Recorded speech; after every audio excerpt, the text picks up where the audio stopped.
This week's video is aimed at the beginner and will help you to understand the relationship between aperture and shutter speed and how we can use them to improve our photography technique and take better photos. Welcome to the Photo Genius channel. Hi, Paul here from Photo Genius. Welcome to my channel where I post regular photography tutorials, all designed to help you get more from your digital camera so you can take better photos. If you are new to the channel, please consider subscribing. Now, when you first start out, photography can be quite overwhelming and confusing because there's lots of terms like exposure, ISO, aperture, shutter speed.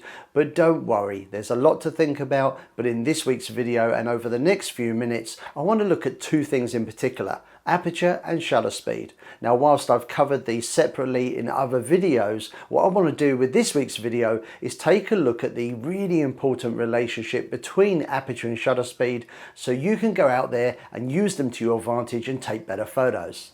Now, when you take a photo, what you're doing is using your camera to record light. This is referred to as exposure. Now, what we need to be able to do is control the level of exposure, or in other words, how bright or dark your image will be. Now, we can do this by controlling and adjusting three things: aperture, shutter speed, ISO, collectively known as the exposure triangle.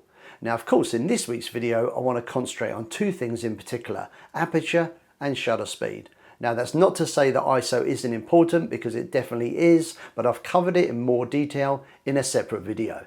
So to kick things off, let's take a look at aperture first. And what's interesting about aperture is it's actually not a feature of the camera itself. Aperture is found in the lens, and in layman's terms is an opening in the lens that we can adjust. If we make it bigger, we let more light pass through the lens. If we make it smaller, we let less light pass through the lens. And that's how we can use it to adjust exposure. Think of aperture like a tap for light. To adjust the aperture is actually quite easy. With the camera in the aperture priority mode, look for a small wheel on the camera that you can turn. This will allow you to select and change the aperture. Now, this is probably a good time to also mention that the position of the aperture is shown as an F number, and the numbers are effectively back to front. So a large F number will mean a smaller aperture, and of course if I dial in a smaller F number, that means the aperture is now open wider. Okay, so now let's talk about the shutter, which is a feature of the camera. I want you to think of the shutter like a little door. It sits behind the lens at the moment it's closed, and that means that no light can pass through the lens into the camera body. But of course that all changes the moment I press the shutter button down, because then the shutter opens. That means light can pass through the lens, through the aperture, into the camera body. And of course that light is recorded by the camera's sensor, and that's how we get our images. Now, what's great about the shutter is we can control how long the shutter is open for, and this is referred to as shutter speed. So if I'm using my camera and I'm taking pictures during the daytime, typically I'm using quite fast shutter speeds, and that's because I don't want to allow too much light into the camera. But of course, sometimes I'm shooting in low light, maybe I'm doing photos at night time, and because the light levels are a lot lower, I'm going to be using a slower shutter speed. Now, that simply means that the shutter will open and stay open longer, thus allowing more time for the camera to record light. Now, the main reason for making this week's video is to take a look at how aperture and shutter speed work together, because taking a successful photo is a bit of a balancing act between the two, much like any good relationship. Now, to help better understand the relationship between aperture and shutter, allow me to demonstrate. If I want a drink of water, I can easily use the tap and quickly fill the glass.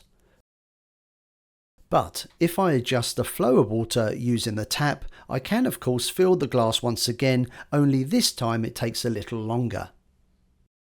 So I want you to think of aperture much in the same way as the tap, but a tap for light. A simple and effective way in which we can control the flow of light passing through the lens. And I want you to think of shutter speed much in the same way as the amount of time it took to fill the glass.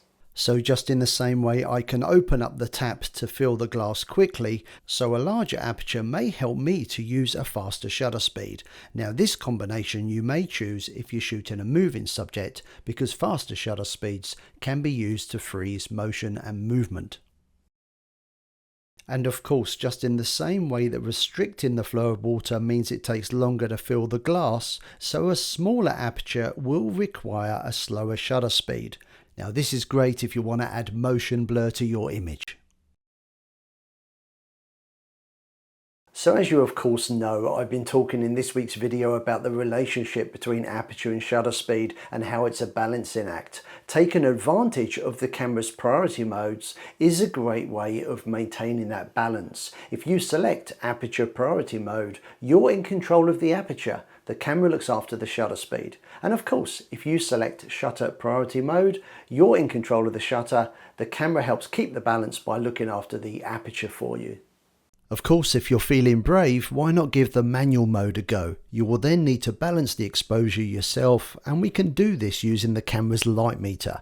For more on that, check out this video next. You'll find a link in the description below. So I really hope you've enjoyed this week's video. If you did, please consider giving it a like, because it does help the videos get noticed. Want to learn more? Maybe check out these videos next. And of course, consider subscribing so you don't miss out on future videos from me. All that's left to do is to say a big thank you for watching. Hope to see you again sometime soon. See ya. Bye. If you are new to the channel, please consider subscribing.